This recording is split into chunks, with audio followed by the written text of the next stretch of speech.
নমস্কার, KP astrologer Soma Dutta খাড়ের চ্যানেলে আপনাদের সবাইকে স্বাগত জানাই। আমি সোমা। এখন ওয়েদারটা একটু ঠান্ডা ঠান্ডা হয়ে গেছে, বৃষ্টি পড়ে। আশা করি আপনারা সবাই ভালো আছেন। আজকে আপনাদের অনুরোধেই আমি ব্ল্যাক ম্যাজিক নিয়ে আলোচনা করব। আপনারা সবাই জানেন, যারা আমার রেগুলার প্রোগ্রাম দেখেন, আমার ব্ল্যাক ম্যাজিকের প্রোগ্রাম মানে কিন্তু আপনাদের ভয় পাওয়ানোর জন্য নয়, আপনাদের সচেতন করে দেওয়ার জন্য যে ব্ল্যাক ম্যাজিক যারা করে তাদের থেকে সাবধানে থাকবেন এবং কীরম ধরনের লোক হতে পারে, কীরম ধরনের বিপদে আপনারা পড়তে পারেন, সেই নিয়েই আমার আলোচনা। ব্ল্যাক ম্যাজিকের যত প্রোগ্রাম আছে সব প্রোগ্রাম আজকে আমি আলোচনা করব যে অনেক সময় দেখা যায় যারা ব্ল্যাক ম্যাজিক করে, ব্ল্যাক ম্যাজিক কিন্তু তাদের ওপরেই এসে আঘাত হানে পরবর্তীকালে।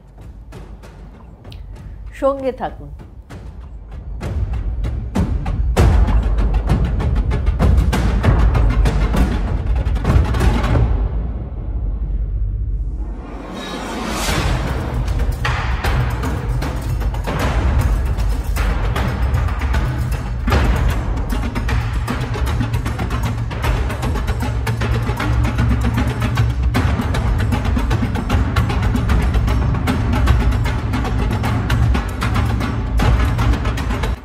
অনেক সময় দেখবেন প্রায় সব প্রোগ্রামেই আমার পেছনের ব্যাকগ্রাউন্ডে কোনো না কোনো পেন্টিংয়ের ছবি থাকে। এই পেন্টিংগুলো কিন্তু আমার নিজেরই করা। যেমন এটা একটি গণেশজির মূর্তি, সিদ্ধিবিনায়ক, বা ধরুন এই পেন্টিংটা একটি ঝর্ণা উঁচু থেকে পড়ছে, যেটা প্রসপারিটির sign, wealth and prosperity, health, wealth সবই ইন্ডিকেট করে। আরও অনেক পেন্টিং রয়েছে যেগুলো আমি একটা একটা করে আপনাদের দেখাবো। এই পেন্টিংগুলো সব কটাই কিন্তু আমার পেন্ট করা, এবং আমি এগুলো আমার ক্লায়েন্টদের দিয়ে থাকি। আমার কাছে যারা আসে এবং যারা চায়, এগুলো বাস্তুসম্মতভাবেই আমি পেন্টিং করে থাকি। যেগুলো কোন দিকে লাগালে কিভাবে ভালো হতে পারে আমি সব তাদের বলে দিই, এবং এগুলো লাগিয়ে তারা অনেক উপকারও পেয়েছে। আপনাদের কারোর প্রয়োজন হলে আমার সঙ্গে যোগাযোগ করতে পারে। প্রাচীন ভারতে তন্ত্র সাধনা যারা করতেন, তারা এই তন্ত্র সাধনাকে শুভ কাজে লাগাতেন। কীরমভাবে শুভ কাজ? কেউ হয়তো কোনো দুরারোগ্য ব্যাধিতে ভুগছেন, এবার সেই তন্ত্র সাধনা করে, যেমন ধরুন মহামৃত্যুঞ্জয় কবচ তৈরি করে, মহামৃত্যুঞ্জয় মন্ত্র জপ করে তাকে সেই দুরারোগ্য ব্যাধির থেকে বাঁচিয়ে নিয়ে আসা। কেউ হয়তো অকাল মৃত্যুর যোগ আছে কারুর কুষ্ঠিতে, জন্মকুষ্ঠিতে বা হস্তরেখায়, তাকে সেই অকাল মৃত্যু থেকে রক্ষা করা। কারুর হয়তো বৈধব্য যোগ আছে, তার সেই বৈধব্য যোগ কাটানো। দাম্পত্য জীবন হয়তো সুখের হচ্ছে না, সেই দাম্পত্য জীবন স্বামী স্ত্রীর মধ্যে যাতে মধুর সম্পর্ক থাকে সেই জন্যে। কারুর হয়তো ব্যবসায় বা আর্থিক দিকে প্রচুর অনটন চলছে, তাকে তার ব্যবসার জায়গাটা ঠিকমতো দাঁড় করানো, আর্থিক সমস্যার সমাধান করা। কোথাও হয়তো স্বামী স্ত্রীর মধ্যে ফাটল দেখা দিচ্ছে কারণ তাদের সন্তান হচ্ছে না, সেই সমস্ত দম্পতির মুখে হাসি ফোটানো, সন্তান তার সেই দম্পতির কোলে দিয়ে দেওয়া। এই সমস্ত যেগুলো খুব ভালো কাজ, সেই কাজে এই তন্ত্র ব্যবহার করা হয়ে থাকতো প্রাচীন ভারতে।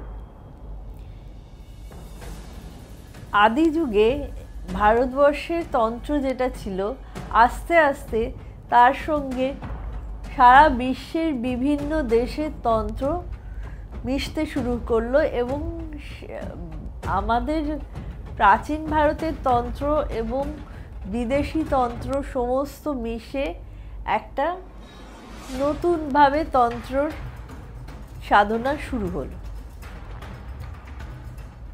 এছাড়া বিভিন্ন ধর্মের তন্ত্র মিশতে শুরু করলো, হিন্দু ধর্মের সঙ্গে অন্য ধর্মের তন্ত্র মিশে একটা নতুন ধরনের অন্য তন্ত্র শুরু হলো। এই তন্ত্র সাধনা ভালোভাবেই করতেন লোকে, ভালো কাজের জন্য। কিন্তু আমাদের মানুষের জীবন, আমরা ষড়রিপুর দাস। ষড়রিপু কী কী? কাম, ক্রোধ, লোভ, মোহ, মদ, মাৎসর্য।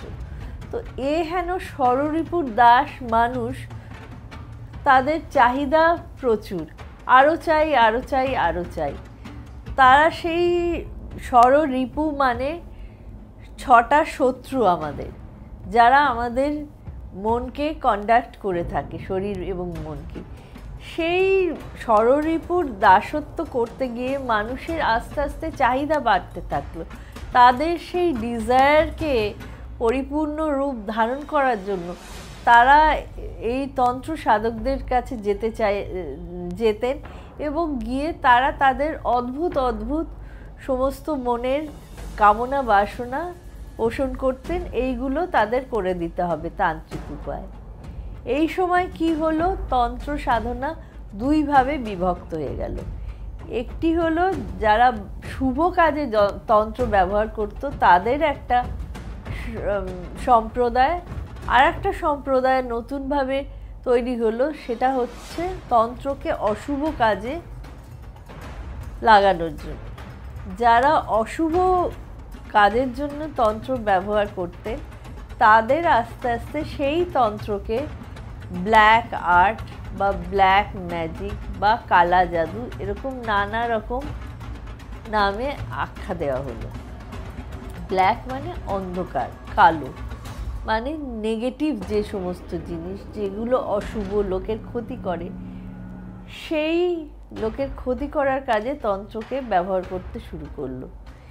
এবার যারা এই ধরনের কাজ করতেন তাদের উইচ বলা হয়। এখন তো পরবর্তী যুগে, মডার্ন যুগে উইচদের অনেক দেশে বিদেশে সম্মানও দেওয়া হয়। এই উইচক্রাফট নিয়ে পড়াশুনো করে, পিএইচডি করে লোকে অনেক বড় সাধনা করে বড় হয়েছেন। সেসব কথা পরের কথা। প্রথমে যে কথা বলছি, যে এই ব্ল্যাক আর্ট যারা প্র্যাকটিস করতে শুরু করলেন, তারা অধর্মের কাজে, অশুভ কাজে এই তন্ত্র ব্যবহার করে থাকতেন। যারা শুভ কাজে তন্ত্র ব্যবহার করতেন, তারাও ঈশ্বরের আরাধনা করতেন, এবং যারা অশুভ কাজে তন্ত্র ব্যবহার করতেন, তারা ঈশ্বরকে সামনে রেখে শয়তানের আরাধনা করতে লাগলেন। যারা শুভ কাজে তন্ত্র ব্যবহার করেন, তারা ঈশ্বরের সঙ্গে একাত্ম হয়ে যেতেন। একাত্ম হয়ে গিয়ে তাদের মধ্যে একটা ঐশ্বরিক ক্ষমতা চলে আসতো। তাদের নিজেদেরই একটা বিশাল ক্ষমতা থাকতো লোকের ভালো কাজ করবার জন্য। ঠিক সেইভাবেই যারা অশুভ কাজে তন্ত্র ব্যবহার করতেন, তারা শয়তানের পুজো করতেন, শয়তানকে আহ্বান করতেন। এই করতে গিয়ে তাদের মধ্যে কিন্তু শয়তান বাস করতে শুরু করলো। এদের মধ্যে একটা সম্প্রদায় আছে যারা সমস্ত সমাজ থেকে আলাদা। মানে তারা সমাজে কি হচ্ছে, কি খুঁটিনাটি কোনো ব্যাপারে খবর রাখেন না। তারা নিজেদেরকে নিজেদের মধ্যে সীমিত করে নিয়েছেন। কিভাবে তারা এই শয়তানকে আহ্বান করতে করতে, শয়তানের ওপর কন্ট্রোল করতে করতে আস্তে আস্তে শয়তানই তাদের ওপর কন্ট্রোল করতে শুরু করেছেন। এরা কিন্তু সমস্ত সমাজ থেকে আলাদাভাবে থাকেন। মানে স্বামী, স্ত্রী, সন্তান, সন্ততি, বন্ধু বান্ধব, কারোর সঙ্গেই কিন্তু এদের কোনো যোগাযোগ নেই। সমস্ত সমাজ থেকে তারা নিজেদের বিচ্ছিন্ন করে দিয়েছেন, এবং এই ধরনের সাধনা করতে করতে আস্তে আস্তে কিন্তু তারা মানসিক এবং কায়িকভাবেও নানা রকম ব্যাধিতে বিপর্যস্ত হয়ে পড়ে। স্নায়বিক রোগ আস্তে আস্তে তাদের চারিদিক দিয়ে ধরে। এদের আমার পার্সোনালি দেখা চোখের সামনে দেখা যে এই ধরনের কাজ করে সম্পূর্ণ একাকিত্বের মধ্যে থাকেন। আমি এরকম একজনকে জানি যিনি সারাক্ষণ নিজের মধ্যেই থাকেন এবং সেই শয়তান তার মধ্যে কিন্তু বাস করে। তিনি হয়তো শীর্ণকায় কায় ক্ষয়গ্রস্ত তার চেহারা, মানে তার চেহারা দেখে তার প্রতি মানুষের দয়াই হবে, কিন্তু যখন তিনি খেতে বসেন তার খাওয়া দাওয়া দেখলে আপনি অবাক হয়ে যাবেন। প্রচুর খাচ্ছেন, আপনি অবাক হয়ে ভাববেন যে এই চেহারার মানুষ এত খাওয়া দাওয়া করেন কী করে। আসলে কিন্তু তিনি নিজে খান না, তার মধ্যে যে শয়তানটি বাস করছে সে খায় এবং তাকে দিয়ে ওই শয়তান তাকে দিয়ে সমস্ত কাজ করিয়ে নেয়। তখন আর সে তার নিজের মধ্যে থাকে না। এইভাবে হতে হতে সে তার পারিপার্শ্বিক সমস্ত লোকজনেরও ক্ষতি করতে শুরু করে। চারপাশে যারা থাকে তারা কিন্তু তাকে রীতিমতো ভয় পায়, কারণ তিনি অস্বাভাবিক জীবনযাপন করেন, বিবস্ত্র হয়ে সারাক্ষণ ঘুরে বেড়ান ঘরের মধ্যে। এমনকি কখনো কখনো তার নিজের খেয়ালও থাকে না, তিনি হয়তো রাস্তায়ও বেরিয়ে আসেন ওইভাবে। তার পারিপার্শ্বিক লোকরা এতে কি হয়, অসন্তুষ্ট হয়ে পড়েন এবং তিনি শুধু নিজের ক্ষতি করেন না, পারিপার্শ্বিক লোকজনদেরও এইভাবে ক্ষতি করেন। এইভাবে হতে হতে প্রত্যেক অমাবস্যায় হয়তো কোনো না কোনো একটি প্রাণ তিনি আহুতি দিচ্ছেন। সেটা যে মানব শরীরকে আহুতি দিচ্ছেন তা না, কখনো বেড়াল ছানা, কখনো পায়রা, কখনো কাক, কখনো কোনো না কোনো জীবজন্তু দিচ্ছেন। এই করতে করতে একসময় এমন হয় তিনি নিজের হয়তো স্ত্রী, নিজের সন্তান, নিজের স্বামী, নিজের নাতি নাতনি তাদেরও আহুতি দিতে শুরু করে। তো আস্তে আস্তে কি হয়, তার মধ্যে যে শয়তানটি বাস করছে সে আস্তে আস্তে কিন্তু শেষ পর্যন্ত তাকেই নিজেকে বলি দিতে হয় একদিন, এবং সেটা তাদের পক্ষে যথেষ্ট প্যাথেটিক জীবন। তন্ত্র সাধনাকে যারা বাজে কাজে ব্যবহার করেন তারা কীরকম, তাদের চাহিদা মেটাবার জন্য, ধরুন আপনার হঠাৎ ইচ্ছে হলো যে আপনি কোটিপতি হবেন, আপনি কিন্তু নিম্ন মধ্যবিত্ত লোক, যেটা আপনার জন্মকুষ্ঠিতেও নেই, কিন্তু আপনাকে সেটা পাইয়ে দিতে হবে। হঠাৎ আপনার মাথায় এই ধারণা চেপে বসলো। এবার যারা তন্ত্র সাধনা করেন এবং যারা খারাপ কাজ করেন তাদের কাছে গিয়ে আপনি ধরলেন।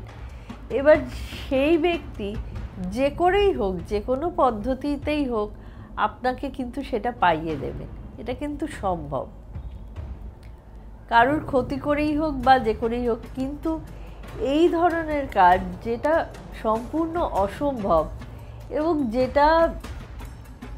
যে সমস্ত কাজ লোকজনের ক্ষতি করতে পারে, সেই সমস্ত কাজ তন্ত্রের দ্বারা করাটা কিন্তু কখনোই ঠিক কাজ না। আমরা আজকাল কি করি, আমরা এত লোভী হয়ে পড়ছি আজকালকার দিনে, আমরা এত সমস্ত আমাদের যা মনোকামনা আছে সেগুলোকে পাওয়ার জন্য আমরা যে কোনো পর্যায়ে যেতে পারি। আমার এই প্রোগ্রাম করার একটাই উদ্দেশ্য যে এই ধরনের কাজের মধ্যে আপনারা থাকবেন না কিন্তু। আর যারা নিজেদের ওপর তন্ত্র করতে করতে একসময় এমন আসে তারা নিজেদের ক্ষতি নিজেরাই করে, তাদের মধ্যে যে শয়তান বাস করছে সেই শয়তানই একদিন তার উপর কন্ট্রোল করতে করতে তাকে কিন্তু শেষ করে দেয়। তো এই ধরনের কাজে যারা রয়েছেন তারা এই কাজ থেকে বিরত থাকুন। তাতে শুধু আপনার ক্ষতি হচ্ছে তা নয়, আপনার চারপাশের লোকের এবং পুরো সমাজের কিন্তু ক্ষতি হয়ে যাচ্ছে। এই প্রোগ্রামের মধ্যে দিয়ে আমার এটাই বক্তব্য যে আপনারা এই ধরনের কাজ করবেন না, এতে কিন্তু দেবতা কখনোই সন্তুষ্ট হন না। ঈশ্বরকে সন্তুষ্ট করতে গেলে কিন্তু মানব জীবনের ভালো করতে হবে, নিজেকেও ভালো রাখতে হবে এবং অপরকেও ভালো রাখতে হবে। সবসময় লোকের ক্ষতি চাইলে কিন্তু কখনো ভালো হয় না। নেগেটিভ ভাবনা চিন্তার থেকে নিজেকে বিরত রাখুন, পজিটিভ ভাবুন। হাজার অসুবিধার মধ্যে থেকেও আপনি যদি পজিটিভ ভাবেন যে না, আজকে আমার এত অসুবিধা হচ্ছে কেন? ঈশ্বর আমাকে দিয়ে আমার যে কর্মফল সেটাকে করিয়ে নিচ্ছেন, এরপরে আমার ঠিক সুদিন আসবে। এই মনের মধ্যে এই চিন্তা যদি আমরা রাখতে পারি, তাহলে আমরা ঠিকই একদিন শুভ দিনের মুখ দেখব। পজিটিভ ভাববেন, ঈশ্বরে বিশ্বাস রাখবেন, যেটা আমি প্রতিটি প্রোগ্রামে বলে থাকি। আর এই ধরনের কালা জাদুর বশবর্তী হবেন না। ভালো থাকবেন। আমার প্রোগ্রাম ভালো লাগলে অবশ্যই কমেন্ট করবেন, শেয়ার করবেন, প্রোগ্রামটা লাইক করবেন। যারা এখনও সাবস্ক্রাইব করেননি চ্যানেলটিকে, তারা চ্যানেলটি সাবস্ক্রাইব করবেন। ডান দিকে একটি বেল আইকন গেছে, বেল আইকনে ক্লিক করলে আমার রেগুলার প্রোগ্রামের নোটিফিকেশন পাবেন। উপরে সাদা অ্যারো দিয়ে আগের দিন প্রোগ্রাম দেখানো হয়েছে, ওই লিঙ্কে ক্লিক করলে আপনারা যারা আগের দিনের প্রোগ্রাম দেখেননি তারা সেই প্রোগ্রামটি দেখতে পারবেন। নমস্কার।